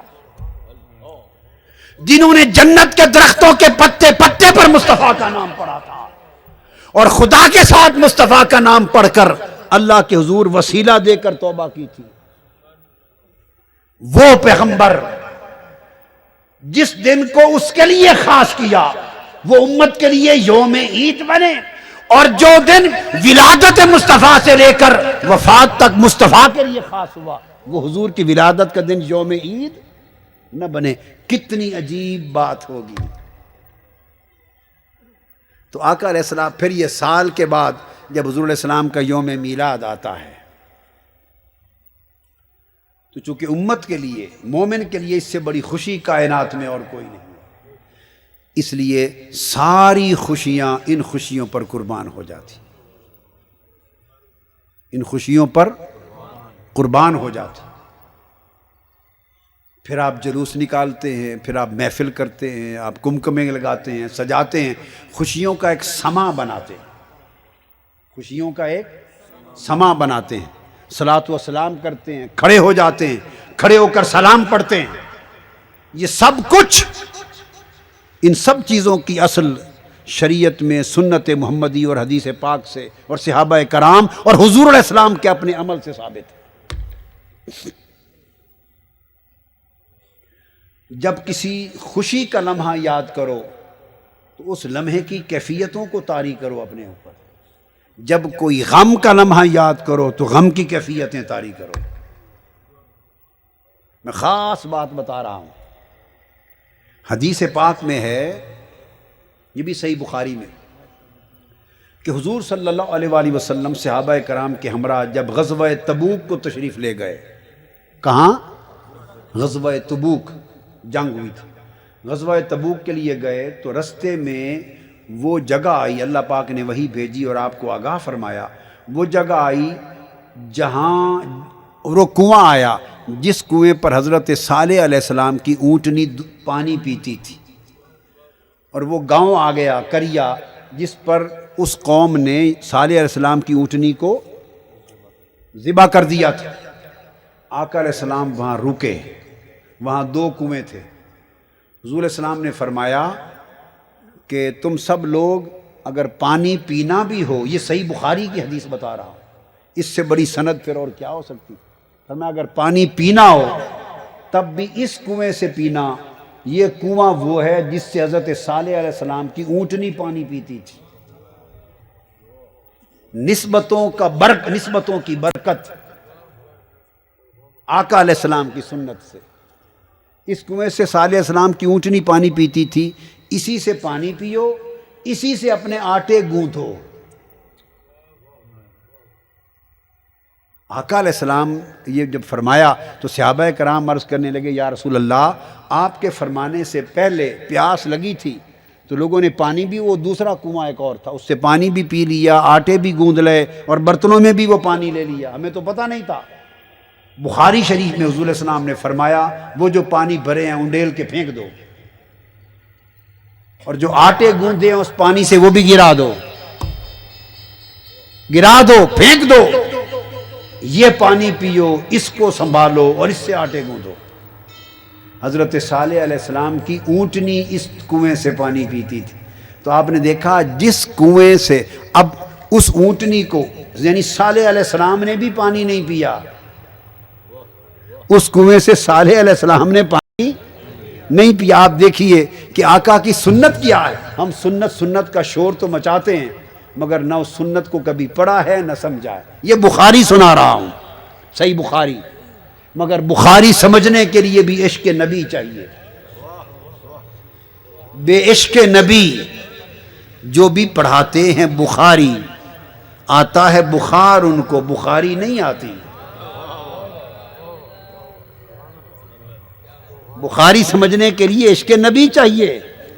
یہ بخاری پڑھا رہا ہوں، اس کنویں سے صالح علیہ السلام نے پانی بولیے نہیں پیا، ان کی اونٹنی نے پانی پیا ہے، اور ہزارہا سال گزر گئے اونٹنی کو پانی پیے، پتہ نہیں نکلتے نکلتے نکلتے پانی ہزاروں سالوں میں کتنا بدل گیا ہوگا۔ کیا اسی اونٹنی کا پیا ہوا بچا ہوا پانی پڑا تھا؟ کئی ہزار سال کے بعد وہی بچا ہوا پانی پڑا تھا؟ جی، ہزارہا سال گزر گئے، دوسرے کنویں کا بھرا ہوا پانی گروا دیا، گوندا ہوا آٹا گروا دیا آقا علیہ السلام نے۔ اور اونٹنی نے جس کنویں سے پانی پیا، اونٹنی پیغمبر کی تھی، اس پیغمبر سے نسبت تھی اونٹنی کو، اونٹنی سے نسبت تھی اس کنویں کے پانی کو، ہزار سال گزر گئے، اس پانی کا ادب اور اس کی برکت آج بھی قائم ہے۔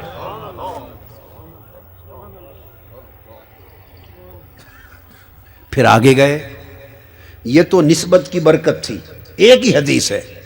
آگے گئے تو وہ آ گیا گاؤں، جس گاؤں میں پھر اونٹنی کو شہید کرنے کے بعد عذاب آیا تھا اس قوم پر۔ آقا علیہ السلام نے فرمایا سنو، اس قوم پر عذاب آیا تھا، اب یہاں سے جلدی سے تیزی سے گزر جانا۔ اور آقا علیہ السلام نے فرمایا جب اس گاؤں سے گزرو تو روتے ہوئے گزرنا۔ یہ صحیح بخاری ہے، روتے ہوئے گزرنا۔ کتاب الانبیاء، صحیح بخاری کتاب الانبیاء، روتے ہوئے گزرنا۔ صحابہ کرام میں سے بعض نے پوچھا یا رسول اللہ جس کو رونا نہ آئے، جس کو رونا نہ آئے تو پھر کیسے روئیں؟ فرمایا جن کو رونا آ جائے غنیمت ہے، جسے نہ آئے وہ جان بوجھ کر رونے کی حالت طاری کر لے، رونے کی آواز ہی نکالتا رہے اور ایک کیفیت طاری کر لے اور کیفیت بنا کر روتا ہوا گزر جائے۔ تو آپ نے دیکھا نا کہ ایک عذاب اترا تھا، ایک خوف کی غم کی بات تھی، تو آقا علیہ السلام نے ہزارہا سال گزر گئے ہیں، وہ کیفیت صحابہ پہ طاری کروا رہے ہیں۔ اب عذاب اتر رہا تھا اس وقت، اور آقا علیہ السلام نے خود کیا کیا سنیے۔ جب وہاں سے خود گزرے، آپ نے چادر لے کے اپنے سر انور کے اوپر ڈال دی، سر مبارک جھکا کے تیزی سے دوڑ کے گزر گئے، اور صحابہ کرام کو بھی کہا تیزی سے گزر جاؤ، سر جھکا کے، روتے ہوتے گزر گئے۔ اب عذاب کو گزر گئے ہوئے کئی ہزار سال ہو گئے، نہ اب عذاب ہو رہا ہے، اور اگر ہو بھی رہا ہو تو چونکہ حضور ساتھ تھے ہوتا عذاب بھی اٹھ جاتا، ہوتا ہوا عذاب بھی اٹھ جاتا۔ اللہ پاک نے فرمایا ما کان اللہ لیعذبہم وانت فیہم، میرے محبوب اللہ کی شان نہیں کہ جن میں آپ ہوں وہاں عذاب اترے، اگر عذاب ہو بھی رہا ہوتا تو چونکہ ان کے جرمٹ میں مصطفیٰ تھے تو اللہ کا حکم ہے قرآن میں عذاب پھر بھی اٹھا لیا جاتا، تو عذاب تو ہو ہی نہیں سکتا تھا۔ باوجود اس کے روتے ہوئے گزارا، سر پہ چادر ڈال کے گزرے اور تیزی سے گزرے۔ مقصد کیا تھا؟ ہزارہا سال پہلے عذاب آیا تھا، غم و اندو کی ایک بات تھی، آقا علیہ السلام نے اس نسبت سے اس کیفیت کو طاری کر لیا صحابہ کرام پر۔ یہ سنت مصطفیٰ ہے۔ یہ 1400 سال ہیں، آقا کی ولادت ہوئی، خوشی کی رات تھی، وہاں ہزارہا سال گزر جانے کے باوجود مصطفیٰ نے وہ کیفیت تازہ کروا دی، اور 1400 سال گزرے، مصطفیٰ کی آمد ہوئی۔ ہم قیامت تک جب میلاد کا مہینہ آئے خوشیوں کی کیفیت تازہ کر کے پھر کیوں نہ جشن منائیں۔ سنت نبی ہے، سنت مصطفیٰ ہے۔ آقا علیہ السلام حج پر گئے اور وہاں ایک وادی آتی، آج بھی حاجی لوگوں میں سے بات جانتے ہیں، وادی محجر، جہاں پتھروں کی بارش ہوئی تھی اور کنکریاں، یہ جو اصحاب فیل پر جہاں کنکریاں پتھر برسائے گئے تھے، اصحاب فیل، ابرہہ نے جب حملہ کیا تو اس کے لشکر کو مارا گیا تھا، وہ وادی ہے۔ آقا آیا، وہ آقا کی ولادت سے پہلے ابرہہ آیا تھا، حملہ آور ہوا تھا، ابابیل آئے تھے، پتھر گرائے گئے تھے، مارے گئے تھے، وقت گزر گیا۔ اب آقا علیہ السلام حج پر گئے، صحابہ کو کہا کہ تیزی سے دوڑ کے گزر جاؤ۔ بتائیے، کوئی ابرہہ کھڑا تھا یہاں؟ ابابیل آئے کھڑے تھے؟ کوئی پتھر گر رہے تھے؟ کیوں تیزی سے دوڑا کے گزارا؟ صحیح مسلم ہے۔ وہ جو پرانا ایک واقعہ ہوا، آقا علیہ السلام نے مدت گزر جانے کے باوجود اس کیفیت کو، اس تخیل کو، اس تصور کو دل و دماغ پر طاری کر کے اس کیفیت میں گزرنے کا حکم دیا۔ آپ بات کو سمجھیں، یہ سنت ہے۔ اس کیفیت کو طاری کریں اور پھر اس کے ساتھ اس لمحے کو گزاریں۔ پھر آپ حج میں آ گئے۔ ابراہیم علیہ السلام کو اللہ پاک نے فرمایا وَأَذِّن فِي النَّاسِ بِالْحَجِّ، اذن فی الناس بالحج، اے ابراہیم لوگوں کو پہاڑ پر کھڑا ہو کے اللہ کے گھر کی طرف بلا، آواز دے۔ ابراہیم علیہ السلام نے بلایا، آؤ لوگوں اللہ کے گھر کے لیے آؤ، طواف اور حج کے لیے آواز دی تھی۔ جن روحوں کے نصیب میں تھا انہوں نے لبیک کہا۔ اب ابراہیم علیہ السلام نے آج سے 3,500 سال پہلے، 4,000 سال پہلے، کتنا؟ 4,000 سال پہلے آواز دی تھی۔ آپ اب حج کرنے جاتے ہیں تو جو ہی احرام باندھتے ہیں تو شروع کر دیتے ہیں لبیک میں حاضر ہوں۔ آواز دی تھی 4,000 سال پہلے، جواب اب آپ آج دے رہے ہیں۔ آپ کو سنائی دیتی ہے ابراہیم کی آواز؟ یہ قرآن ہے اور حدیث ہے۔ سیدنا ابراہیم علیہ السلام کی اس ندا کا جواب دیتے ہیں لبیک اللہم لبیک۔ تو 4,000 سال گزر گئے، آج تک انسنی آواز کا جواب دیتے پھرتے ہیں۔ کیا؟ انسنی آواز کا جواب دیتے پھرتے ہیں۔ آپ رک جائیں، کہیں کہ کس کو جواب دیں، ہمیں آپ کو آواز سنائی دے رہی ہے، پھر دیکھ لیں حج ہوتا ہے یا نہیں ہوتا۔ حج کر لیا، اس کے بعد فرمایا آ جاؤ صفا مروہ کی طرف۔ جب صفا مروہ پہنچتے ہیں تو وہاں 2 سبز رنگ والے ستون ہیں، صفا مروہ کے درمیان 7 چکر لگاتے ہیں تو فرماتے ہیں یہاں سے دوڑ پڑو۔ یہاں سے بزرگ ہے، بیمار ہے، عورت بھی تیز چلے، مرد ہے، عالم ہے، پیر ہے، شیخ ہے، جو بھی ہے، یہاں دوڑ کے گزرے۔ کیوں دوڑے؟ یہاں حضرت ہاجرہ دوڑی تھی۔ باری تعالیٰ وہ تو حضرت اسماعیل کے لیے پانی کی تلاش میں دوڑی تھی، وہ پہاڑی پر تھے، ایڑی رگڑ رہے تھے، پانی کی تلاش تھی، یہ جگہ گہری تھی، وادی تھی، تو تیزی سے دوڑ کے گزری تاکہ اسماعیل علیہ السلام کو دیکھتی بھی رہیں اور پانی تلاش بھی کرتی رہیں۔ وہ تو حضرت اسماعیل کو دیکھنے کے لیے دوڑی تھی۔ اب اس بات کو 4,000 سال گزر گئے، کبھی دوڑانا بند بھی کرے گا ہمارا؟ ہم کس کو دیکھ رہے ہیں؟ کون پانی مانگ رہا ہے، کون ایڑیاں رگڑ رہا ہے، کون سے پہاڑ اور وادیاں ہیں، ہم پر کیا پڑی کہ ہم دوڑیں؟ فرمایا نہ دوڑو، گھر چلے جاؤ، حج ہی نہیں ہوگا، موج کرو۔ اب پوچھ لیے کوئی ریشنیل ہے، کوئی عقلی استدلیل ہے؟ دوڑنے کی کوئی ریزن نہیں۔ فقط 4000 سال گزر گئے، اللہ کی محبوب بندی ایک پیغمبر کی خاطر دوڑی۔ اب جب صفا مروہ کی سعی کا وقت آئے اسی کیفیت میں گزرو، اسی کیفیت میں گزرو۔ تو گویا خوشی کی کیفیت ہو، اضطراب کی کیفیت ہو، خوف و ہراس کی کیفیت ہو، غم و اندوہ کی کیفیت ہو، جب اللہ کے محبوبوں کی یاد ہو اسی کیفیت کو یاد کر کے، طاری کر کے، اسی طور اور سما کے ساتھ اپنے عمل کرنا، یہ سنت انبیاء ہے۔ پھر آپ مینا میں جا پہنچے اور فرمایا 3 دن رک کر روزانہ کنکریاں اٹھاؤ اور شیطانوں کو مارو۔ سارے مار آتے ہیں۔ باری تعالیٰ یہ تو ستون ہے پتھر کے، نہ یہ شیطان ہے غریب، نہ ہم اسماعیل ہیں، نہ انہوں نے ہمیں روکا ہے، ہم ان کو کیوں ماریں؟ تو اللہ پاک فرماتا ہے مجھے بھی معلوم ہے، یہ تو پتھر کے تمہارے ہاتھوں کے بنائے ہوئے ستون ہے، شیطان نہیں ہے، نہ انہوں نے تمہیں قربانی سے روکا ہے، نہ تم اسماعیل ہو، مگر مارو۔ 4000 سال گزر گئے، 4 لاکھ سال بھی گزر جائیں تو حج نہیں ہوگا جب تک ان کو کنکریاں نہیں مارو گے۔ اس یاد کو آنکھوں کے سامنے لے آؤ۔ ہیں تو ستون پر، انہی کو شیطان سمجھو، ہیں ستون پر، انہی کو شیطان سمجھو۔ یہ ساری کیفیت اور تخیل اپنے اوپر طاری کر کے بس وہی کرو جو میرے اسماعیل نے کیا تھا، حج قبول کر لوں گا۔ تمہاری تعالیٰ یہ ہے کیا؟ اس نے کہا اب تمہیں کیا بتاؤں، وہ مجھے محبوب اتنے پیارے تھے، میں قیامت تک ان کی اداؤں کو عبادت بنا دیا، بس انہی کی اداؤں کو دہراتے رہو، میں تکتا رہوں، تمہارا حج ہوتا جائے گا۔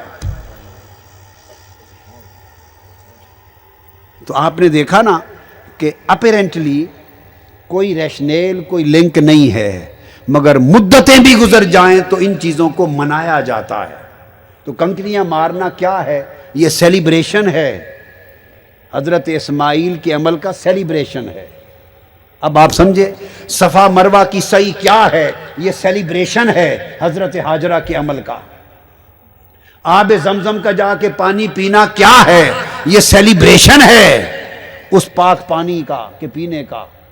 یہ جو احرام کپڑے اتار کے پھینک دو، 2 چادریں لپیٹ لو، یہ کیا ہے؟ یہ سیلیبریشن ہے لباس ابراہیم کا۔ یہ قربانی دو جا کر کیا ہے؟ یہ سیلیبریشن ہے ذبح ابراہیم کی۔ یہ سارا حج، یہ سارے مناسک، یہ ساری نمازیں، یہ ساری عبادات اور بے شمار اعمال سیلیبریشنز کا نام ہے۔ تو جب مناسک حج اور اللہ کی عبادات بھی سیلیبریشن ہیں۔ حضرت ایوب علیہ السلام کیا طویل بیماری کے بعد اٹھے، شفا یاب ہوئے تو 4 رکعت نفل کی نیت کر کے نماز شروع کی، شکرانے کے نفل۔ طویل بیماری سے اٹھے تھے، بہت کمزور تھے، کمزوری کے باعث 3 رکعتیں پڑھی تھی، چوتھی کی سکت نہ رہی، سلام پھیر دیا۔ 3 پڑھ سکے، چوتھی نہ پڑھ سکے۔ مغرب کا وقت تھا، اب فرمایا قیامت تک امت محمدی جب مغرب کا وقت آئے 3 رکعتیں پڑھو۔ یہ سیلیبریشن ہے ایوب کی نماز کا، یہ سیلیبریشن ہے نماز ایوب کا۔ ارے 5 نمازیں مختلف پیغمبروں کی اداؤں کا سیلیبریشن ہے۔ دین کے جتنے اعمال ہیں یہ کسی نہ کسی محبوب کی سیلیبریشن ہے۔ وہ جو سارا اسلام، وہ جو سارا حج، وہ سارے مناسک، وہ ساری عبادتیں، ساری نمازیں اللہ کے مختلف محبوبوں اور پیغمبروں کا سیلیبریشن کے ساتھ اسلام کا وجود بنا، اور سب کچھ جس کی خاطر ملا اس مصطفیٰ کے آنے کا دن ہو تو اس کی سیلیبریشن نہ کی جائے۔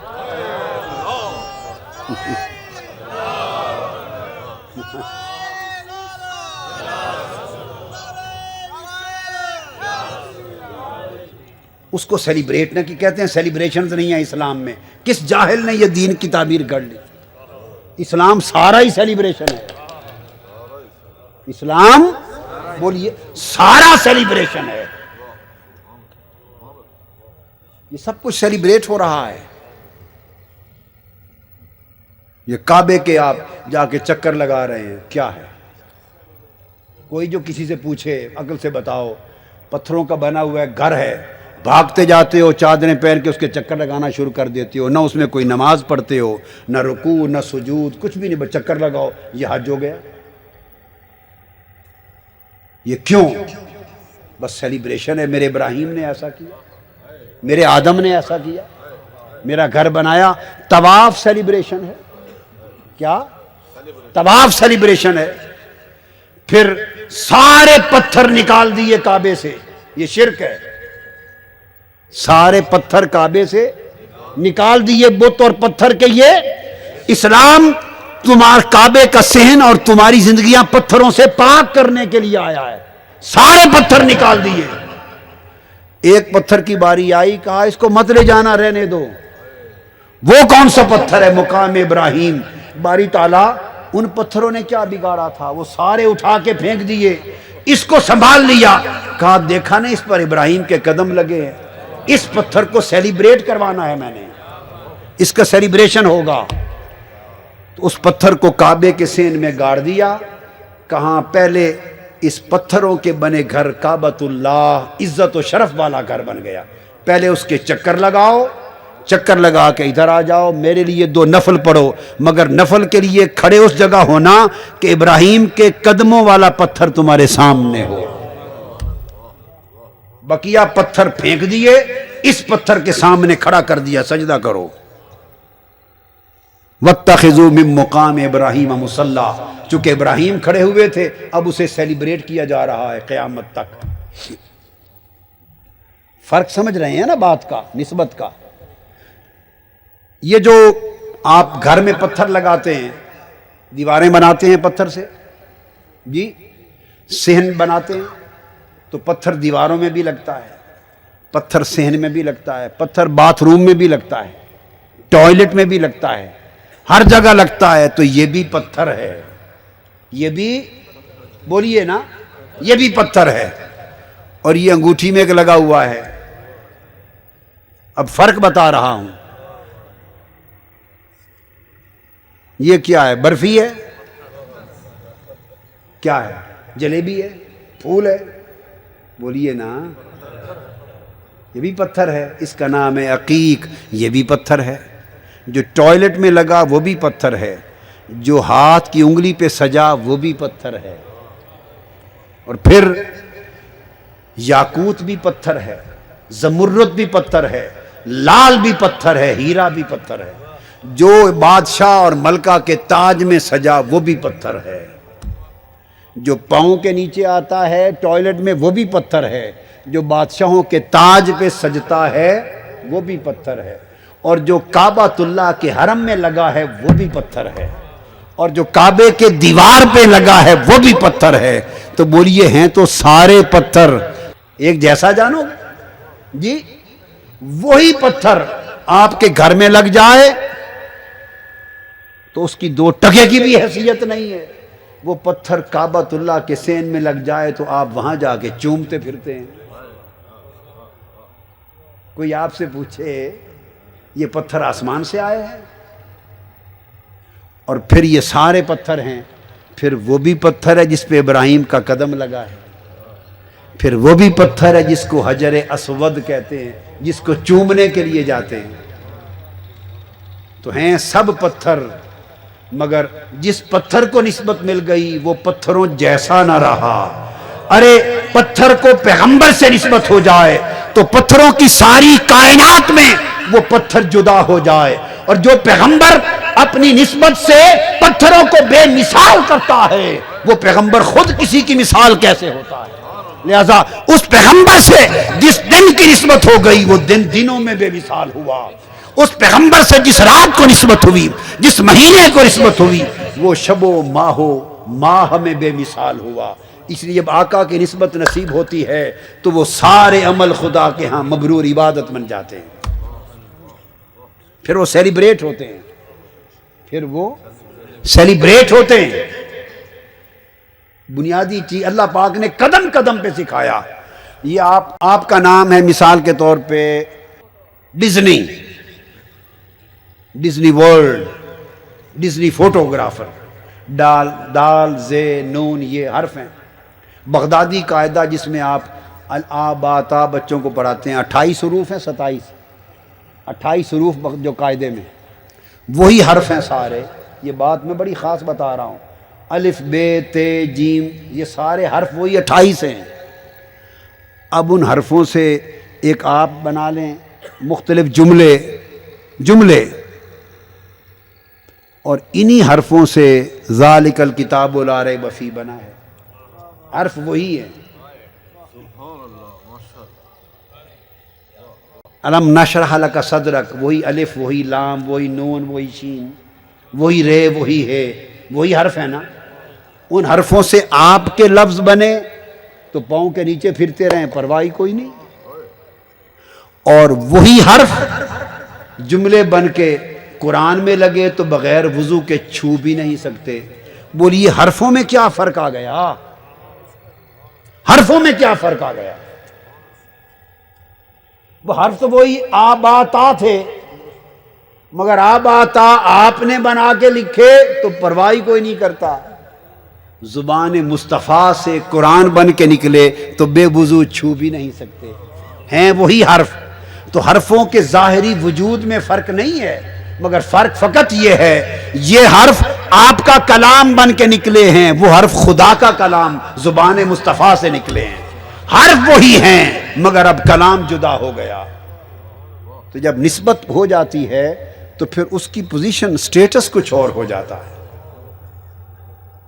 تو آقا علیہ الصلوۃ والسلام سے جس شے کی نسبت ہو گئی وہ ایمان میں داخل ہو گیا، وہ ایمان میں داخل ہو گیا. ہم آقا علیہ السلام کے لیے سلام پڑھتے ہیں، میلاد پاک میں سلام پڑھا جائے گا. آپ کھڑے ہوتے ہیں خوشی سے. حضور علیہ السلام کی سنت ہے. آقا علیہ السلام جب کسی بات پہ بہت خوش ہوتے قیام کھڑے ہو جاتے تھے. آقا علیہ السلام کو جب خوشی ہوتی خاص خوشی تو آپ کھڑے ہو جاتے. سیدہ عالم آپ کی شہزادی سیدہ کائنات حضرت فاطمۃ الزہرا صلوات اللہ علیہ جب وہ حاضر ہوتی آقا علیہ السلام کی بارگاہ میں تو آپ کو محبت اتنی تھی جب شہزادی فاطمۃ الزہرا کو دیکھتے خوشی سے کھڑے ہو جاتے.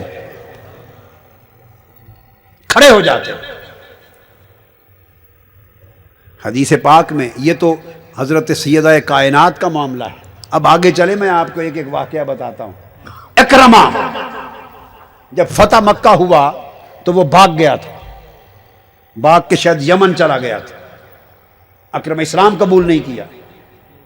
پھر بعد میں اس کی بیوی نے اس کو کسی طریقے سے بلوایا اور سمجھا بجھا کے اسے اسلام کے لیے آمادہ کیا. اس نے اسلام قبول کیا.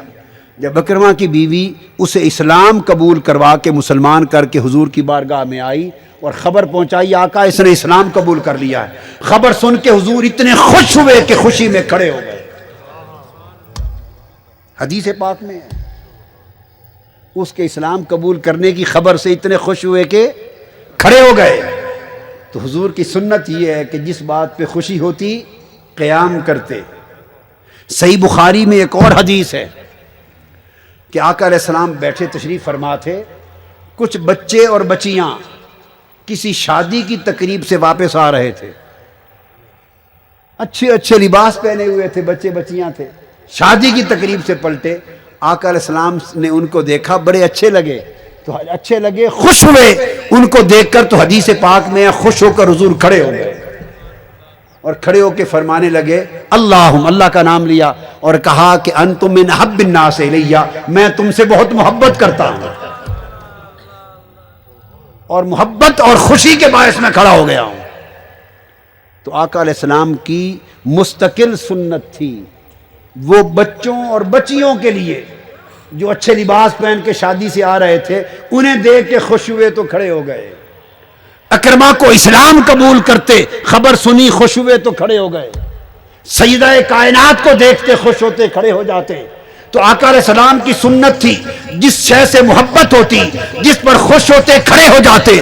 تو آقا نے ایک سنت قائم کر دی کہ جس پر خوشی ہو کھڑے ہونا میری سنت ہے. مسلمانوں کو لاکھ خوشیاں ہوں گی مگر خدا کی عزت کی قسم جب میلاد کا مہینہ آتا ہے حضور کی ولادت کا ذکر ہوتا ہے حضرت آمنہ کی جھولی میں آقا کی آمد کا ذکر ہوتا ہے اور میلاد پڑھا جاتا ہے تو حضور کی ولادت کا ذکر سن کر اتنی خوشی ہوتی ہے کہ مصطفیٰ نے فرمایا جب خوشی ہو تو کھڑے ہو جایا کرو. جب میلاد کا ذکر ہوتا ہے تو خوشی میں مومن کھڑے ہو کر سلام پڑھنے لگ جاتے ہیں. تو حضور کی خوشی میں کھڑے ہونا میلاد کا ذکر سن کر کھڑے ہونا یہ خوشی میں کھڑا ہونا ہے اور یہ سنت مصطفیٰ ہے. تو یہ ساری خوشیاں جو بات بتانے کی ہے چونکہ ساری خوشیوں کو نسبت حضور کی حاصل ہے. فرمایا وَيُطْعِمُونَ الطَّعَامَ عَلَىٰ حُبِّهِ. کھانا تو ہر کوئی کھاتا بھی ہے کھلاتا بھی ہے مگر اگر اللہ کی محبت میں کھانا کھلایا جائے محبت میں تو فرمایا اس کا درجہ کچھ اور ہو جاتا ہے. اس کا درجہ تو کھانا محبت میں اللہ کی محبت میں کھلایا تو اس کا درجہ کچھ اور ہو گیا. تو لنگر کھانے پکتے رہتے ہیں مگر اگر حضور کی محبت میں پکایا کھلایا تو درجہ کچھ اور ہو جاتا ہے. نسبت حضور سے ہو گئی. کپڑے تو آپ بدلتے ہی رہتے ہیں مگر حضور کے میلاد کی خوشی میں اچھے کپڑے پہنے تو ان کپڑوں کا پہنا عبادت ہو گیا. خوشیاں مناتے رہتے ہیں مگر حضور کی ولادت کی خوشی میں جشن منائے تو درجہ کچھ اور ہو گیا. لہذا جتنے اعمال مسرت جتنا اطعام جتنا صدقہ جتنا خیرات جتنا لنگر جتنا نیک غریبوں پہ خرچ کرنا جتنے کمکمے جتنی روشنیاں جتنی لائٹنگ جتنے جلسے جتنے جلوس ارے پاکستان کے قیام کے لیے سب کچھ کرتے ہیں. باہر میں جائیں وہ خوشیاں کہ مصطفیٰ کی ولادت کی خوشی نہ ہو اور خوشیوں پہ آپ جیتے پھریں مر نہ جائیں آپ خوشی کرنے والے. سب خوشیاں حضور کی خوشی کے صدقے میں ہیں اور سب نعمتیں حضور کی ولادت کے صدقے میں ہیں. اس لیے آقا علیہ الصلوۃ والسلام کے میلاد کی خوشیوں کو منائیں پورے حلقے میں. اس میں دھوم مچا دیں ولادت مصطفیٰ کی. اپنے گھروں کو کمکموں سے روشن کریں لائٹنگ کریں 12 دن. مشل بردار جلوس علاقوں میں نکالیں ہر شام 12 راتیں لنگر پکائیں کھانے غریبوں میں تقسیم کریں خوشیاں منائیں محافل کریں صلاۃ و سلام کی محفلیں کریں. یہ جو عمل آقا علیہ السلام کی خوشی میں کریں گے اللہ کے ہاں سب اعمال اور عبادات سے زیادہ قبول اور باعث اجر ہوگا اور اللہ کی رضا کا باعث ہوگا. کیونکہ ان تمام تر اعمال مسرت یعنی خوشیوں کے اعمال کی نسبت آقا علیہ السلام کی طرف ہوگی اور اللہ اس پر خوش ہوگا. آپ حضور کی ولادت پہ خوش ہوں گے اللہ آپ سے خوش ہوگا. یہ ایک سائیکل ہے. یہ پیغام ہے میلاد مصطفیٰ کی خوشی کا اور آقا علیہ السلام کی ولادت کی خوشیاں منائیں اور حضور کے میلاد کے صدقے آپ کے مشن کو آپ کے دین کو آپ کے لائے ہوئے انقلاب کو غریب انسانیت کو اٹھانے کے لیے آپ کے لائے ہوئے پیغام کو اپنی زندگی کا اوڑھنا بچھونا بنائیں. مصطفیٰ کا میلاد منائیں اور مصطفیٰ کے انقلاب کو نظام زندگی کے طور پہ اپنائیں. سٹرگل کریں کھڑے ہو جائیں انقلاب کے لیے. اپنے ایمان اپنے سینے اپنے دل حضور کی محبت سے روشن کریں اور اپنے معاشرے کی زندگیاں مصطفی انقلاب اور انقلاب مصطفیٰ کے ساتھ روشن کریں تاکہ ملک کا قوم کا امت کا مقدر بدل سکے. اللہ تبارک و تعالی ہمارے حال پہ کرم فرمائے اور دنیا اور آخرت میں حضور علیہ الصلوۃ والسلام کی اس محبت اور میلاد پاک کی خوشی کے صدقے ہمیں اخروی دنیاوی نعمتوں کے ساتھ مالا مال فرمائے. وما علینا الا البلاغ.